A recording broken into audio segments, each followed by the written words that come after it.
कांय दीस पयलीं मराठी कोंकणी भाशेचो वाद पेटिल्लो. आतां परतून हो वाद 70 वाठारांतल्यान पेटपाक सुरवात जाल्या. मराठी भाशेक गोंयची राज्यभास म्हूण दर्जो मेळचो, मराठी माध्यमाच्या शाळेचें संरक्षण जावचें आनी मायभाशेंतल्या शिक्षणाक सरकारी तेंको मेळचो हे खातीर 70तल्यान सामुहीक चळवळ सुरू करतले.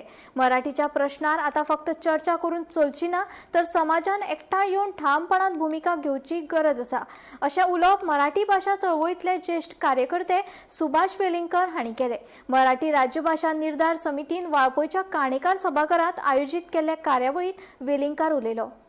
मराठी कोकणीला म्हणजे मातृभाषांना इथे या गोव्यात अनुदान मिळालं पाहिजे, इंग्रजीला नव्हे, परकी भाषेला नव्हे, हे ताईंच्या मनात होतं. परंतु सरकारात असल्यानंतर अशी परिस्थिती घडवून आणावी लागते, दबाव घडवून आणावा लागतो. ताईने मला बोलावलं, आमचे जुने संबंध म्हणजे भाऊसाहेब असल्यापासून आम्ही खेळलेलो आहोत भाऊसाहेबांकडे लहान असताना. तर त्यामुळे ताईंनी मला बोलवलं आणि अरे हे चाललेलं आहे असं, आणि फक्त इंग्रजीसाठी मागण्याने लोक सगळे एकूण मुवमेंट्स, मोर्चा वगैरे हे सगळं इंग्रजीसाठी चाललेलं आहे. आपल्याला मराठी याच्यासाठी काही करता येणार नाही का? नाही, काय नाही करा ना तुम्ही काहीतरी.